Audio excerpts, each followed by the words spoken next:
하늘의 문을 여소서. 이곳을 주목하셔서. 주를 향한 노래가 꺼지지 않으니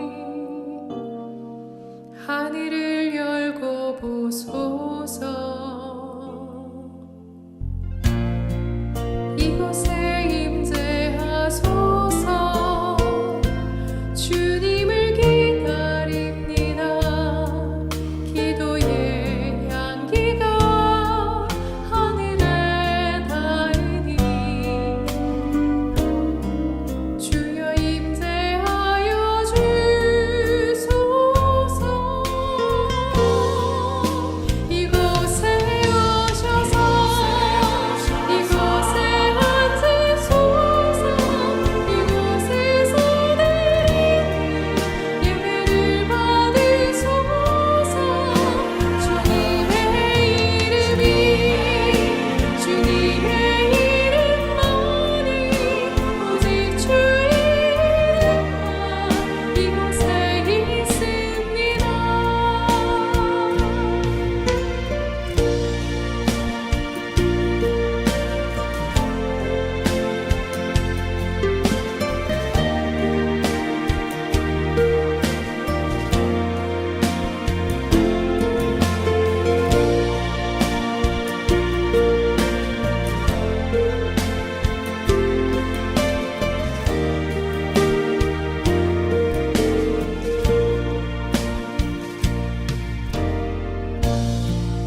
하늘의 문을 여소서. 이곳을 주목하소서. 주를 향한 노래가 꺼지지 않으니 하늘을 열고 보소서. 이곳에 임재하소서. 주님을 기다립니다. 기도의 향기가 하늘에 닿으니 주여 임재하여 주소서. 이곳에 오셔서 이곳에 앉으소서. 이곳에서 드리는 예배를 받으소서. 주님의 이름이 주님의 이름만이 오직 주 이름만 이곳에 있습니다. 이곳에 오셔서 이곳에 앉으소서. 이곳에서 드리는 예배를 받으소서. 주님의 이름이 주님의 이름만이 오직 주 이름만 이곳에 있습니다. 주님의 이름이 주님의 이름만이 오직 주 이름만 이곳에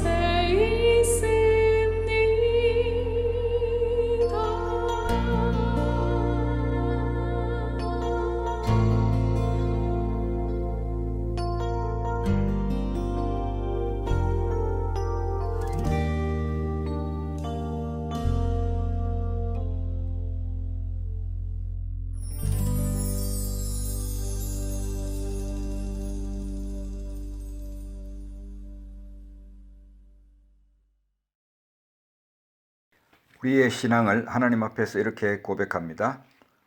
나는 전능하신 아버지 하나님, 천지의 창조주를 믿습니다. 나는 그의 유일하신 아들 우리 주 예수 그리스도를 믿습니다. 그는 성령으로 잉태되어 동정녀 마리아에게서 나시고 본디오 빌라도에게 고난을 받아 십자가에 못 박혀 죽으시고 장사된 지 사흘 만에 죽은 자 가운데서 다시 살아나셨으며 하늘에 오르셔 전능하신 아버지 하나님 우편에 앉아 계시다가 거기로부터 살아있는 자와 죽은 자를 심판하러 오십니다. 나는 성령을 믿으며 거룩한 공교회와 성도의 교제와 죄를 용서받는 것과 몸의 부활과 영생을 믿습니다. 아멘.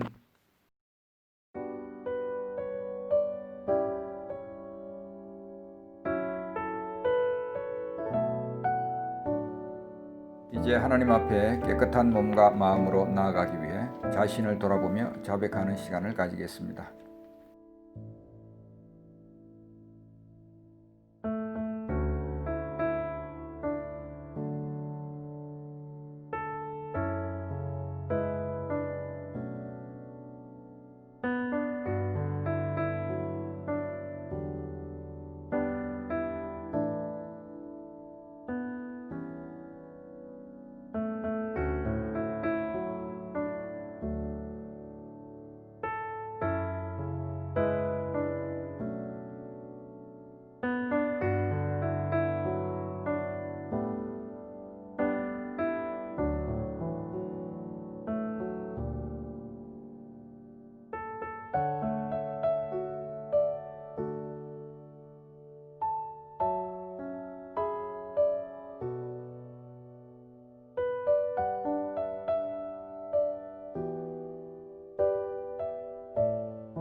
사랑의 하나님, 우리가 지난 주간 돌아보며 하나님 앞에서 잘못한 것들을 자백했습니다.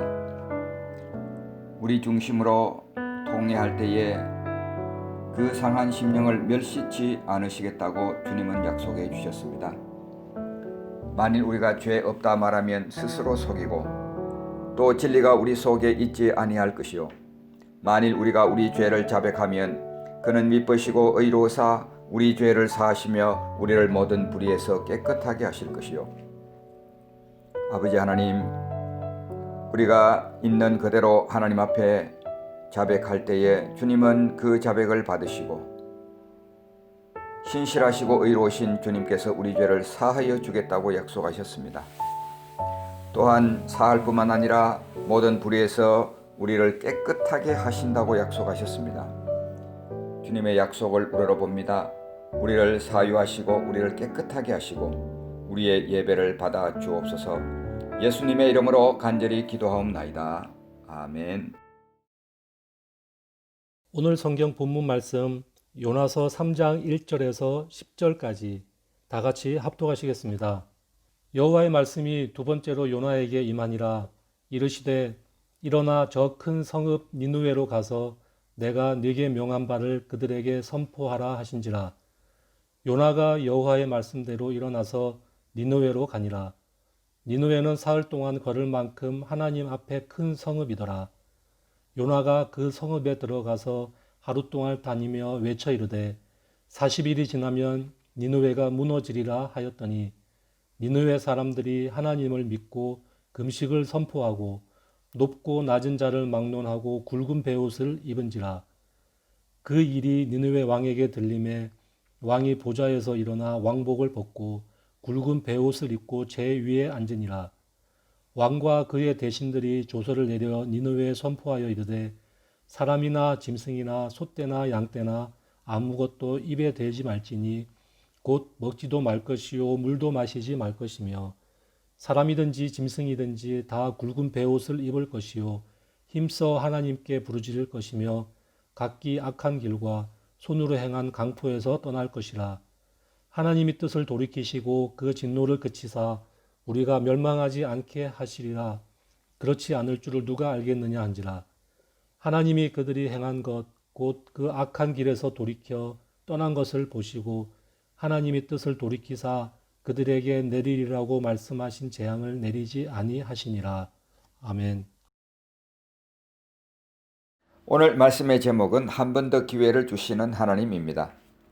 요나를 회복하게 하신 하나님은 그에게 한 번 더 기회를 주십니다. 요나서 1장 1절과 3장 1절을 비교해 봅니다. 1장 1절 여호와의 말씀이 아미떼의 아들 요나에게 임하니라 이르시되 3장 1절 여호와의 말씀이 두 번째로 요나에게 임하니라 이르시되 이 두 구절을 살펴보면 아미떼의 아들 두 번째로 이 두 곳을 빼고는 다 똑같습니다. 여호와의 말씀이 두 번째로 임하였다는 것은 요나에게 다시 한번 기회가 주어졌다는 말입니다. 요나는 니느웨로 가서 하룻길을 다니면서 40일이 지나면 니느웨가 무너질 것을 예언했습니다. 요나의 외침을 들은 니느웨 사람들은 진심으로 회개하고 돌아섰습니다. 하나님은 그들의 회개를 보고 자비를 베푸셔서 심판을 철회하십니다.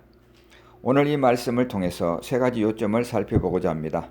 책무를 다함, 뜻을 돌이킴, 그리고 하나님의 일, 사람의 일입니다. 첫 번째, 책무를 다함입니다. 요나서 3장 2절부터 4절까지를 보겠습니다. 일어나 저 큰 성읍 니느웨로 가서 내가 내게 명할 바를 그들에게 선포하라 하신지라. 요나가 여호와의 말씀대로 일어나서 니느웨로 가니라. 니느웨는 사흘 동안 걸을 만큼 하나님 앞에 큰 성읍이더라.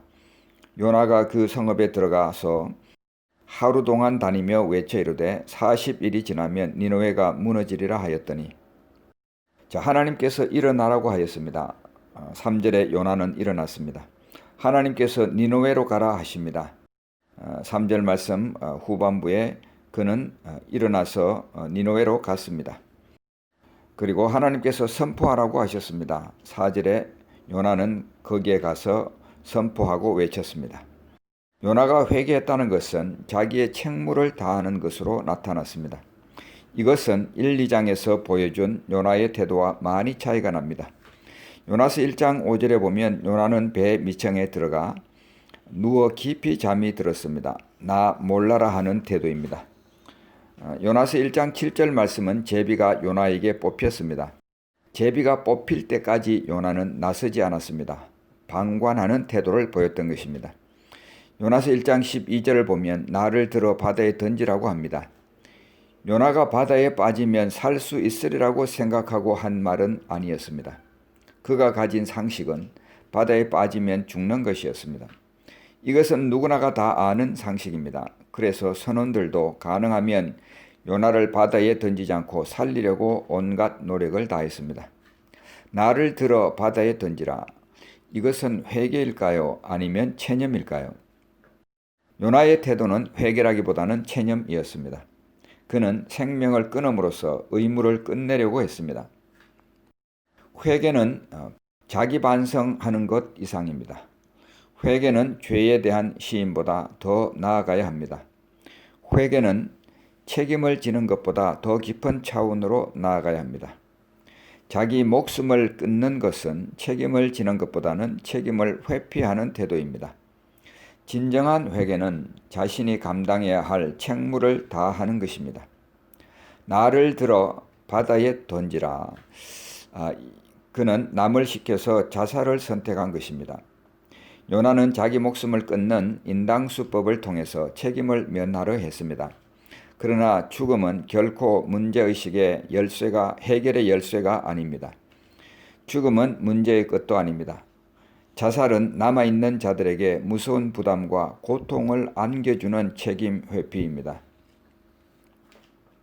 미국에서 12살 난 학생이 권총으로 자살을 했습니다. 잘생긴 얼굴에 성적도 모든 과목을 A학점을 받을 만큼 뛰어났습니다.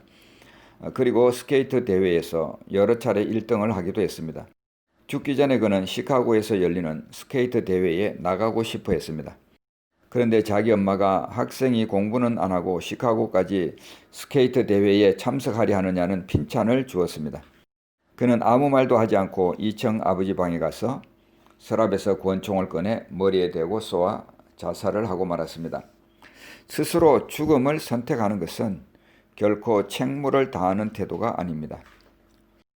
요나서 1장 13절 말씀입니다. 그러나 사람들이 힘써 노를 저어 배를 육지에 돌리고자 하다가 바다가 그들을 향하여 점점 더 흉용함으로 능히 못한지라. 요나는 나를 들어 바다에 던지라고 했습니다. 그러나 선원들은 배를 육지로 돌리려고 노력했습니다. 요나보다 선원들이 오히려 더 분별력이 있어 보입니다. 배 밑에 내려가서 잠을 자고 있던 요나는 선장에게 꾸중을 들었습니다. 당신은 무엇을 하고 있어? 잠을 자고 있다니. 일어나서 당신의 신에게 부르짖으시오. 그런 꾸중을 들었습니다. 남의 손을 빌려 자살하려던 요나는 선원들로부터 말이 아닌 행동으로 하는 꾸중을 들어야 했습니다. 요나가 했어야 했던 말은 나를 바다에 던지라가 아니라 뱃머리를 돌려주시오 여야 했습니다. 나를 바다에 던지라고 하는 것은 책임을 회피하는 말입니다. 뱃머리를 돌려주시오라고 하는 것은 책무를 다하려는 시도입니다. 우리의 회개는 여기까지 이르러야 합니다. 오늘 말씀의 시작은 1장 1절과 3장 1절을 비교함으로 시작했습니다. 1장 1절 여호와의 말씀이 아미떼 아들 요나에게 임하니라. 3장 1절 여호와의 말씀이 두 번째로 요나에게 임하니라. 하나님은 요나에게 내가 회개한 것이 분명하다면 너의 책무를 다하라 라고 말하고 있는 것입니다. 그것을 위해서 하나님은 요나에게 한 번 더 기회를 주셨습니다. 자, 두 번째 뜻을 돌이킴에 대해서 살펴보겠습니다. 열려진 세계, 변화가 가능한 희망찬 세계가 하나님이 다스리는 세상입니다. 그런데 그런 가능성의 세계는 회개가 일어나는 곳에서 만날 수 있습니다. 사람이 회개하는 곳에는 항상 하나님의 뜻을 돌이키심이 있습니다. 요나서 3장 10절 말씀입니다. 하나님이 그들이 행한 것 곧 그 악한 길에서 돌이켜 떠난 것을 보시고 하나님이 뜻을 돌이키사 그들에게 내리리라고 말씀하신 재앙을 내리지 아니하니라. 이 니느웨를 보면 니느웨 성은 두꺼운 벽으로 둘러싸인 대도시로 둘레가 약 96km에 달했고 1500개의 탑이 있었습니다. 성벽은 100피트 높이에 성벽 위로 3개의 마체가 나란히 다닐 수 있을 정도였습니다. 그래서 성경에서는 사흘 동안 걸을 만큼 큰 성읍이라고 표현하였습니다. 요나는 하나님의 명령을 따라 니느웨에 가서 외쳤지만 성의 있게 외친 것으로 보이지는 않습니다. 요나는 하루 동안 다니며 선포했습니다. 자, 요나서 3장 4절 말씀입니다. 요나가 그 성읍에 들어가서 하루 동안 다니며 외쳐 이르되 40일이 지나면 니느웨가 무너지리라 하였더니 그는 3일 길 다녀야 할 성읍을 하루 동안 다니며 선포했습니다. 그가 선포한 내용도 간단했습니다. 회개하라는 말도 없이 그냥 40일이 지나면 니느웨가 무너진다는 것이었습니다. 선포 기간이 단 하루였으니까 요나의 선포를 직접 들은 사람들은 전체 성읍의 약 3분의 1 정도밖에 되지 않았습니다. 그런데 이 말을 들은 니느웨 사람들은 대대적으로 회개를 했습니다. 그들은 하나님을 믿고 금식을 선포했습니다. 높고 낮은 자를 막론하고 굵은 베옷을 입고 제 위에 앉았습니다. 이것은 겸손의 태도로 회개했다는 것을 의미합니다. 이런 상황이 왕에게도 전달되었습니다. 왕도 보좌에서 일어나 왕복을 벗고 굵은 베옷을 입고 제 위에 앉았습니다. 왕은 나라 전체에 금식을 선포했습니다. 그리고 모두 다 굵은 베옷을 입고 힘써 하나님께 부르짖으라고 조서를 내렸습니다. 하나님은 그들이 행한 것을 보았습니다. 3장 10절 다시 봅니다. 하나님이 그들이 행한 것과 곧 그 악한 길에서 돌이켜 떠난 것을 보시고 하나님이 뜻을 돌이키사 그들에게 내리리라고 말씀하신 재앙을 내리지 아니하니라. 회개는 말이 아니라 행동입니다. 회개는 삶을 돌이키는 것입니다. 이 구절에는 돌이킨다는 말이 2번 나옵니다. 앞에 돌이킨다는 말은 니느웨 사람들이 악한 길에서 돌이킨 것입니다. 사람의 회개를 말합니다. 뒤에 돌이킨다는 말은 하나님께서 뜻을 돌이키신 것을 의미합니다. 하나님의 자비를 말합니다. 하나님의 자비와 연관하여 우리가 알아야 할 것이 있습니다. 첫째로 하나님은 뜻을 돌이키길 원하시는 분이라는 것입니다. 하나님은 지혜가 부족하여서 여러 가지 옵션을 놓고 이것을 해야 하나 저것을 해야 하나 고민하는 것이 아닙니다. 하나님은 우유부단하여 한 가지 방침을 내려놓고 이것을 해야 하나 말아야 하나 갈등하는 분도 아닙니다. 하나님은 영원부터 영원까지 모든 것을 아십니다. 하나님은 전능하신 분이고 전지하신 분입니다. 하나님의 행하심에는 후회가 없으십니다. 따라서 우리가 하나님의 뜻을 돌이키게 할 수는 없습니다. 하나님이 뜻을 돌이키신다는 것은 그분이 자비하시기 때문입니다. 성경의 많은 구절들이 이를 보여줍니다. 하나님은 심판을 선언하면서도 사람들이 돌이키면 하나님도 뜻을 돌이키겠다고 약속하십니다. 그런 대표적인 구절이 예레미야 18장 8절입니다. 만일 내가 말한 그 민족이 그의 악에서 돌이키면 내가 그에게 내리기로 생각하였던 재앙에 대하여 뜻을 돌이키겠고, 역대하 7장 14절 말씀도 있습니다. 내 이름으로 일컫는 내 백성이 그들의 악한 길에서 떠나 스스로 낮추고 기도하여 내 얼굴을 찾으면 내가 하늘에서 듣고 그들의 죄를 사하고 그들의 땅을 고칠지라. 하나님은 돌이키시는 하나님이십니다. 자비하시기 때문입니다. 둘째, 우리는 그것을 믿고 하나님께 나아가야 합니다. 뜻을 돌이키실 하나님에 대한 믿음이 중요합니다. 하나님은 이미 심판 중에도 긍휼을 준비하셨는데 안타까운 것은 이것의 가능성을 믿는 사람이 그렇게 많지 않다는 것입니다. 죄짐이 무거울 때 그래도 우리가 바라봐야 할 것은 하나님의 자비하심입니다. 사탄이 우리를 고소해 올 때 그래도 우리가 바라봐야 할 것은 하나님의 자비하심입니다. 내가 보아도 자신이 참 형편없는 사람이라고 여겨질 때 그래도 우리가 바라봐야 할 것은 하나님의 자비하심입니다. 내 인생이 끝났다 생각이 들 때도 우리가 바라볼 수 있는 것은 하나님의 자비하심입니다. 왜냐하면 자비는 하나님의 본성이기 때문입니다. 그래서 시편 기자는 이렇게 고백합니다. 여호와께 감사하라. 그는 선하시며 그 인자하심이 영원하미로다. 예레미야 애가에서 예레미야도 이렇게 고백합니다. 여호와의 인자와 긍휼이 무궁하심으로 우리가 진멸되지 아니함이니이다. 이것들이 아침마다 새로우니 주의 성실하심이 크시도소이다. 우리의 희망은 자신의 견고함에 달려있지 않습니다. 우리의 희망은 자신의 경건함에도 달려있지 않습니다. 우리는 언제라도 넘어질 수 있는 사람들입니다. 우리 마음속에는 죄악이 가득합니다. 언제라도 죄를 지을 환경을 만나면 죄는 기회를 타서 우리를 사로잡아 옵니다. 우리가 다시금 일어설 수 있는 희망은 하나님의 자비하심에 달려 있습니다. 니느웨 사람들의 훌륭했던 점은 그들의 죄악이 중함을 잘 알면서도 자비하신 하나님을 믿었다는 것입니다. 그래서 그들은 요나서 3장 9절 이렇게 말합니다. 하나님이 뜻을 돌이키시고 그 진노를 그치사 우리에게 멸망하지 않게 하시리라. 그렇지 않을 줄을 누가 알겠느냐 한지라. 그들은 하나님이 뜻을 돌이키실 것을 바라보았습니다. 모든 것 중에서 우리에게 가장 희망을 불러일으키는 요소는 하나님께서 뜻을 돌이키시기를 원하는 분이라는 사실입니다. 가롯 유다는 큰 죄를 지었습니다. 그는 은30에 예수님을 배반했습니다. 그러나 그가 지은 더 큰 죄는 하나님의 자비하심을 외면하고 스스로 목숨을 끊었다는 데 있습니다. 베드로도 예수님을 배반했습니다. 3번이나 모른다고 부인했습니다. 나중에는 저주하며 맹세하기까지 했습니다. 그러나 베드로의 위대한 점은 그가 주님의 자비하심을 믿고 돌이켰다는 데 있습니다. 그는 심한 통곡과 눈물로 돌이켰습니다. 주님은 그를 다시 쓰셔서 위대한 사도가 되게 하셨습니다.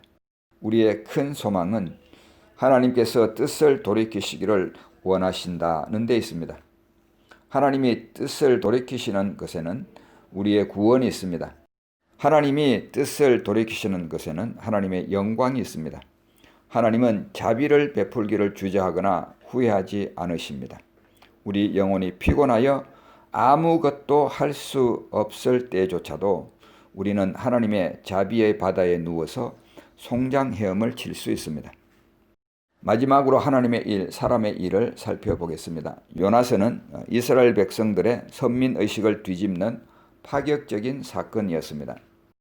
요나가 하나님의 명령대로 니느웨로 가지 않고 다시스로 도망한 것은 그 당시 이스라엘 백성들의 정서를 잘 대변해 주는 것이었습니다. 이스라엘 백성들은 자기들이 하나님의 특별한 언약 관계 속에서 선택받았고 하나님의 특별한 돌보심을 받고 있다고 믿었습니다.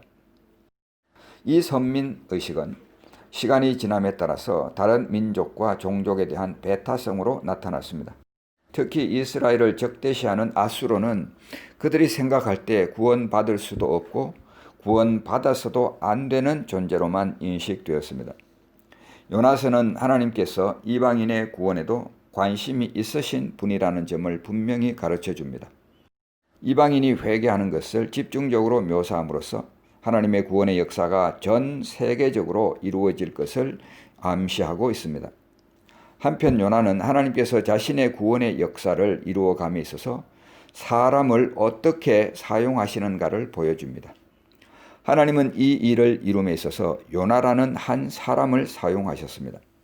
하나님의 말을 듣지 않고 회피하려고만 하는 요나, 민족적 우월감에 젖어 있던 요나, 돌이킴에도 불구하고 그 사명을 별로 탐탁치 않게 여긴 요나, 성의 없게 하나님의 말씀을 전하는 요나를 하나님은 들어서 쓰셨던 것입니다.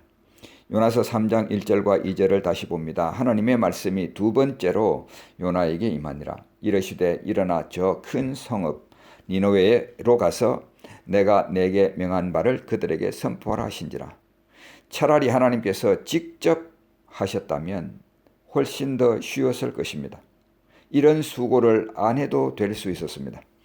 하나님께서 직접 하셨다면 시간을 단축할 수도 있었습니다. 하나님께서 직접 하셨다면 훨씬 더 효과적일 수도 있었습니다. 그럼에도 불구하고 하나님은 불완전하고 고집스런 한 사람을 사용하셨습니다. 하나님께서 우리에게 주시는 메시지가 분명합니다. 하나님의 구원 역사는 하나님의 일이면서 동시에 우리의 참여가 필요한 일이라는 것입니다. 세상의 역사는 하나님의 주권에 의해 움직여집니다. 그러나 그 역사는 또한 인간에 의해서 이루어집니다. 하나님은 그 일을 위해서 우리를 불러주셨고 우리를 사용해 주십니다. 하나님께서 다시 한번 기회를 주시는 이유는 우리 인생의 관점을 바꾸시려는 데 있습니다. 물고기 뱃속에 들어가 보면 인생의 관점이 달라집니다. 내 생명이 더 이상 내 것이 아님을 알게 됩니다. 하나님께서 우리를 부르시는 이유가 베드로전서 2장 9절에 잘 설명되어 있습니다. 그러나 너희는 택하신 족속이요 왕 같은 제사장들이요 거룩한 나라요 그의 소유가 된 백성이니 이는 너희를 어두운 데서 불러내어 그의 기이한 빛에 들어가게 하신 이에 아름다운 덕을 선포하게 하려 하심이라. 하나님께서 우리를 선택해 주신 것은 우리를 복 주시기 위해서입니다. 그런데 하나님은 그 복이 우리를 통해서 다른 사람들에게 흘러가기를 원하십니다. 그러므로 복 받기만 바라고 그 복을 자신에게만 쌓아두려 하는 것은 하나님을 믿는 자로서 잘못된 태도입니다. 우리는 주님의 아름다운 덕을 선전해야 합니다. 전파해야 합니다. 하나님의 구원 역사는 하나님의 일이면서 동시에 우리의 일인 것입니다. 전도를 함에 있어서 우리가 오해하지 말아야 할 것이 있습니다. 우리가 해야 할 일은 사람을 믿게 하거나 개종시키는 것이 아닙니다. 우리가 해야 할 일은 단순히 하나님의 말씀을 전하는 것입니다. 우리가 예수님을 전하면 사람의 마음을 변화시키는 것은 하나님이 하십니다. 그러므로 우리가 전도할 때 사람들의 냉담함이나 적대적인 반응 때문에 실망할 필요가 없습니다. 19세기 미국의 부흥 전도사 무디 목사는 수십만 명을 주님께로 인도했고 특히 주일학교 교육의 중요성을 일깨운 분으로 유명합니다. 그는 하루에 한 사람에게 반드시 복음을 전한다는 목표를 세웠습니다. 그런데 하루는 아무에게도 전도하지 못했습니다. 자, 그날 밤 잠자리에 들었지만 책임을 완수하지 못한 죄책감 때문에 잠이 오지 않았습니다. 그는 다시 옷을 입고 거리로 나갔습니다. 밤중에 거리에 서서 말씀으로 권유할 대상자를 찾는데 마침 한 술주정꾼을 만났습니다. 그는 다짜고짜 그에게 다가가서 예수님을 아십니까? 라고 물었습니다.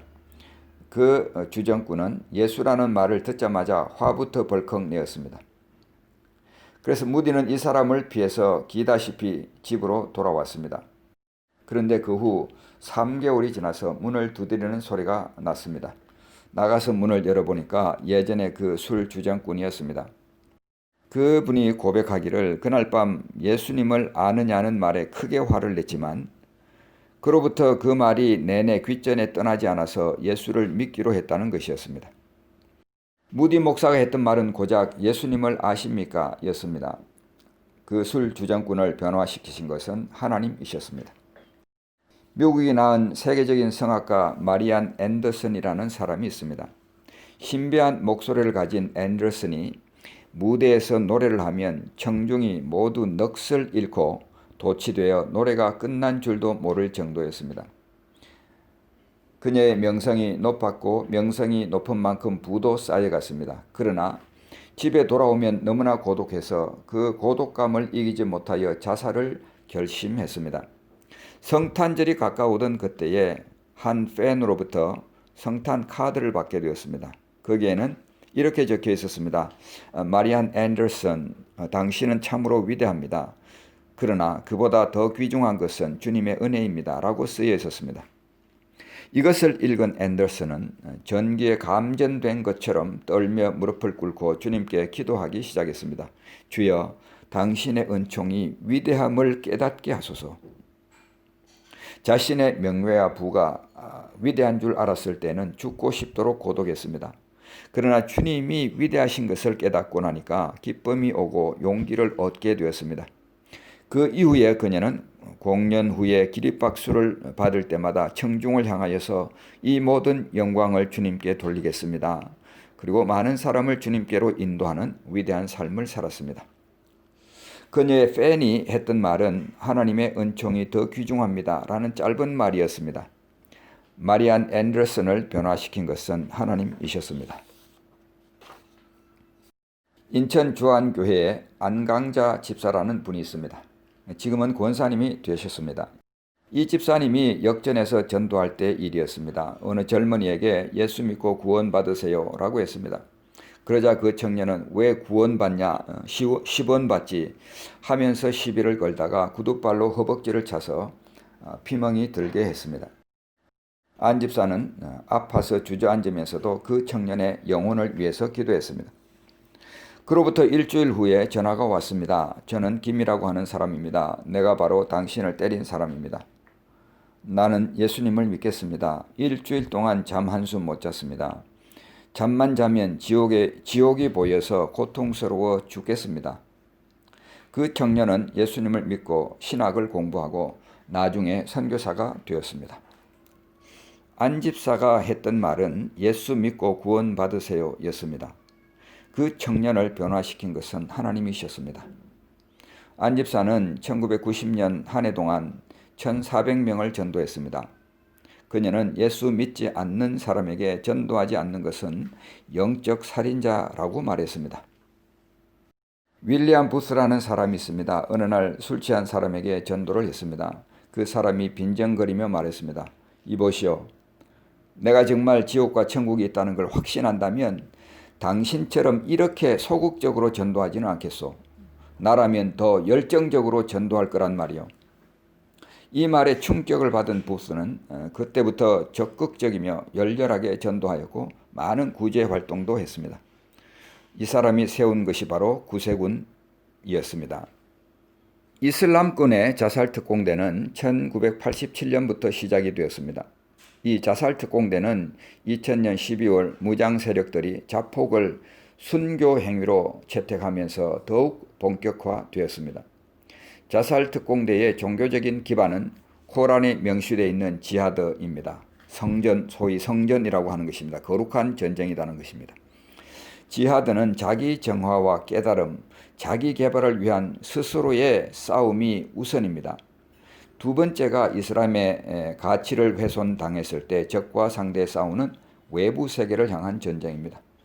자살 특공대를 조직하는 급진 세력은 두 번째만을 강조하면서 지하드 도중에 죽으면 천국으로 직행한다고 주장합니다.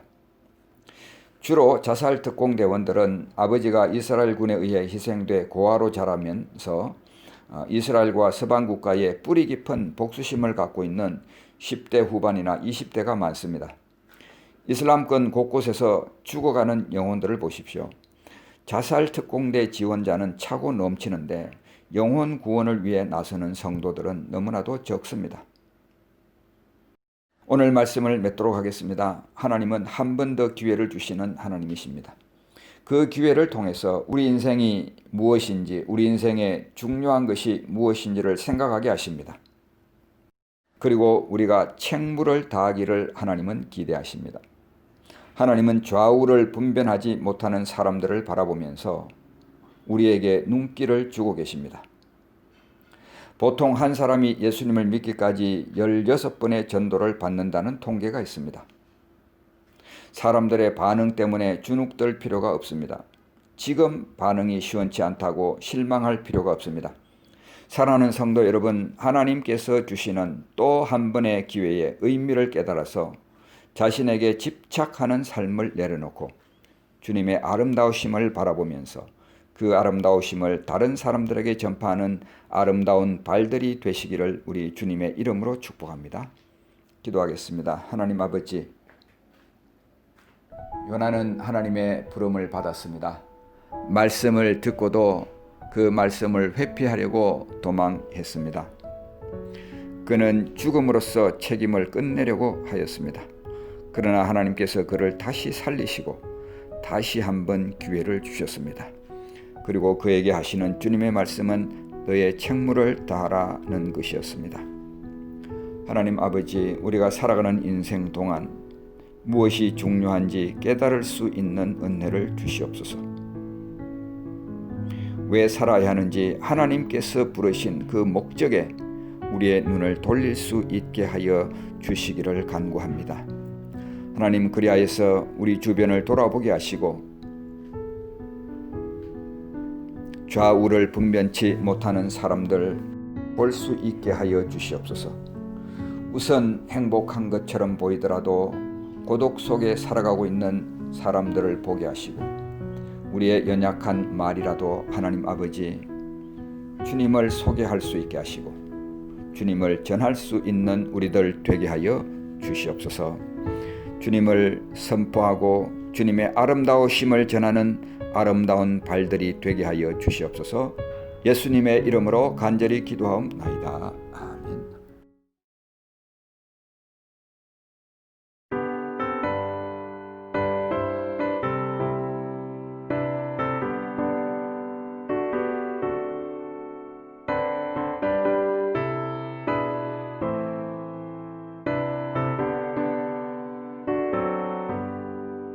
세상 모두 사랑 없어 냉랭함을 아느냐 곳곳마다 사랑 없어 탄식 소리뿐일세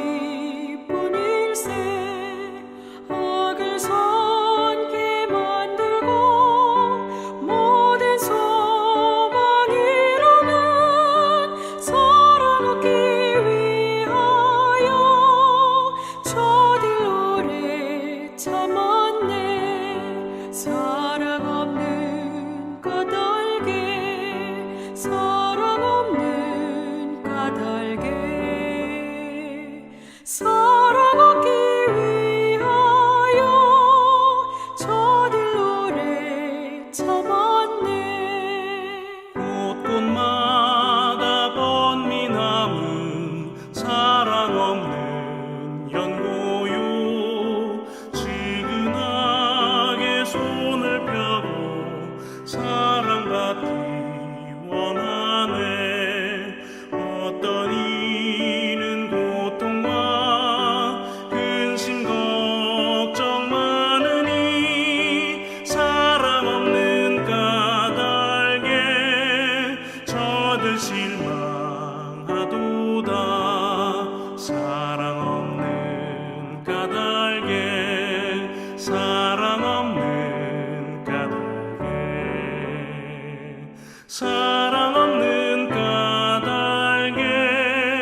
저들 실망하도다. 어떤 사람 우상 앞에 목을 밀고 있으며 어떤 사람 자연 앞에 사랑 요구하도다. 먼저 믿는 사람들 예수 사랑 가지고 나타내지 않으면 저들 실망하겠네. 예수 사랑 가지고 예수 사랑 가지고 나타내지 않으면 저들 실망하겠네. 기갈 중에 있는 영혼 사랑받기 원하며 아이들도 소리 질러 사랑받기 원하네. 저들 소리 들을 때 가서 도와줍시다. 만민 중에 나가서 예수 사랑 전하세. 예수 사랑 전하세. 예수 사랑 전하세. 만민 중에 나가서 예수 사랑 전하세.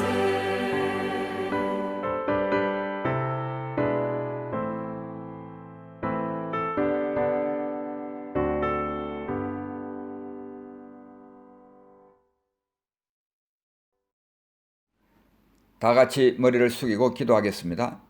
인자하심은 하늘에 있고 진실하심은 공중에 사무쳤으며 의인은 산들과 같고 심판은 큰 바다와 같으신 여호와는 한 번 더 기회를 주시는 하나님의 뜻이 무엇인지를 깨달아 자신에게 집착하는 삶을 내려놓고 주님의 아름다우심을 바라며 그 아름다우심을 다른 사람들에게 전파하는 아름다운 발들이 되길 소원하는 모든 성도들에게 복을 주시고 우리를 지키시기를 원하며 여호와는 그 얼굴로 우리에게 비추사 은혜 베푸시기를 원하며 여호와는 그 얼굴을 우리에게로 향하여 드사 끝없는 평강 주시기를 원하노라.